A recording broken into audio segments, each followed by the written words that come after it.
If I was in prison and my brother was in prison, would I want people saying, he was the one that made me do it? I don't think I would. I would. Would you? You'd let your brother take the fall? Yeah. Welcome to True Crime Unravelled, the show in which criminologist Doro Townshend and me, Yinka, Bokinni, dive right into the heart of some of the biggest true crime stories. We'll be digging into the cases, the investigations, and the outcomes, and taking a look at some of the amazing documentaries and dramas that have brought these stories to life. In this episode, we're taking a look at the story of Britain's most notorious gangsters, the Krays, and we're watching a documentary made back in 2000. On March the 5th, 1969, identical twins Reggie and Ronnie Kray were sent to prison for a minimum of 30 years. He said, I'm going to burn your fucking eyes out. I thought, I'm dead. And he's still in there, and that's where he should be. I think what you're saying is that people have no capacity for change. Reggie's become something of a legend. Should we let him out? Why are we keeping him in prison? Oh no, I think it's safe to say the Kray twins were the most notorious of London's gangsters, and they were active for 18 years. What do you think it is about the Krays that leaves us all so fascinated? They're not the most violent gangsters we've ever seen, but for some reason they really became the central focus of gangs in sort of 20th century Britain. Even then they were sort of considered these traditional gentleman types. They're wearing the suits, they're respectful to women. A weird blurred line between legitimate business and criminal behaviour. These guys very much trod on that line. Even the fact they were twins, you know? Family-centric, looking out for one another. I think all of these factors played into this sort of celebrification of these criminals. Talk to me about the murders that we know the Krays committed. So there are 3 murders that we know are associated with the Krays, at least. So the first was that of George Cornell. It's alleged he had used a homophobic slur against Ronnie. Ronnie shot him at point-blank range at a pub in Whitechapel. Out in the open, people were there having a pint. Yeah, and that kind of tells you the notoriety that these guys had, even then, at the time. It's only grown since. And then who was Frank Mitchell? Frank Mitchell was a friend of Ronnie's, and they essentially helped Frank Mitchell escape from Dartmoor. Great friends. You'd think, but Frank Mitchell was known to be mentally unstable. He had various mental health issues. Essentially, the Krays didn't know what to do with him. He went missing, and later a witness confessed that they had seen Ronnie disposing of his body. So good friends to bad friends real quick. It just escalated. It went from 0 to 100 pretty quickly. It really did. So what was the murder that finally brought them down? The murder was of Jack the Hat McVitie. He had failed to deliver on a contract, and Reggie stabbed him to death.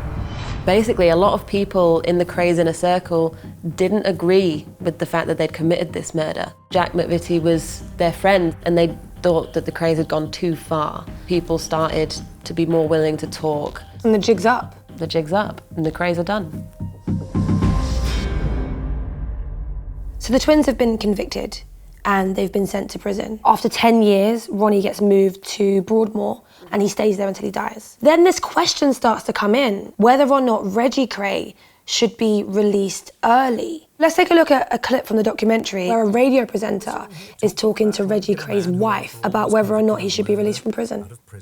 Reggie Kray's been in prison long enough. I think he actually did a job that the police force should have done. I think we have to look at the... I think that's the most stupid thing. I've heard some stupid things, Tony, and that is the most stupid thing. Thank you for your call. What you're saying is that people have no capacity for change, have no potential for change. So it's interesting because she's talking about capacity for change, right? So she's admitting that he's done bad things. She just thinks that he's changed. You know, the glamour and the romance of the myth that's built up around him. There's nothing glamorous about a man being in prison.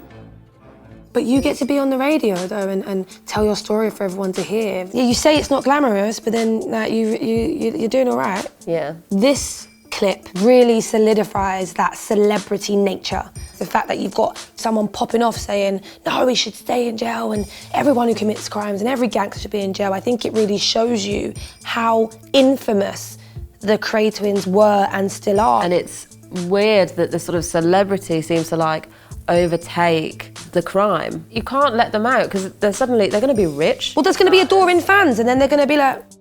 Exactly, and are you supposed to let people out who have committed terrible crimes?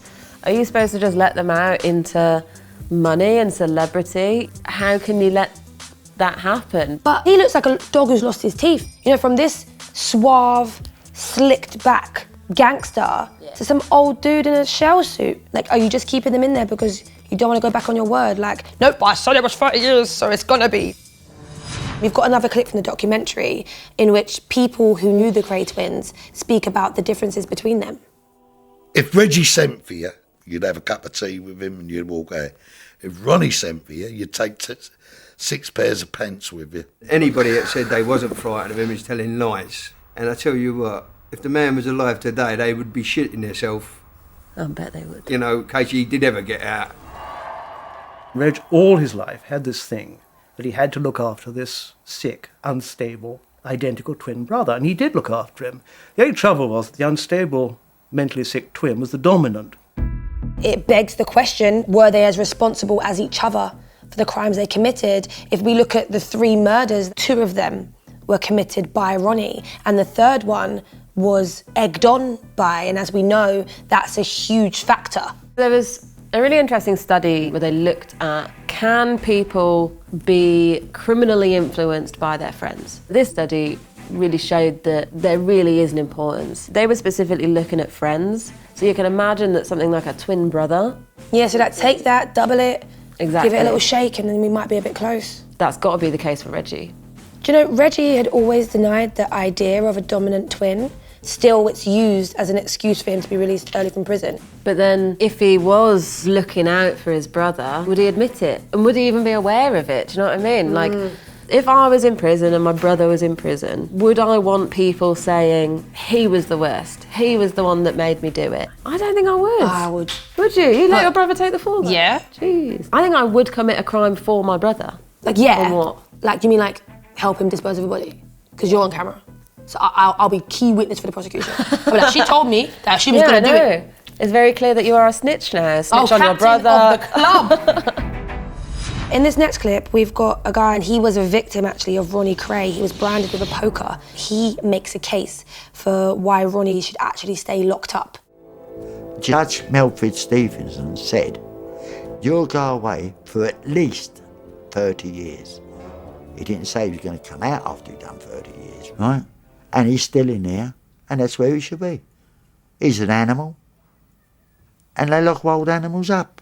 He's the most East End man I've ever heard talk. Frank Butcher, innit? But he speaks about the difference between minimum 30 years and then what life should mean. Yeah.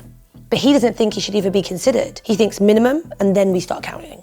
I suppose we have to remember that the man in that clip has been physically hurt by this person. He's holding a grudge though, because it was a while ago. I think I'd probably hold a grudge if I was branded though. I don't think I'd be okay with it, even after 30 years.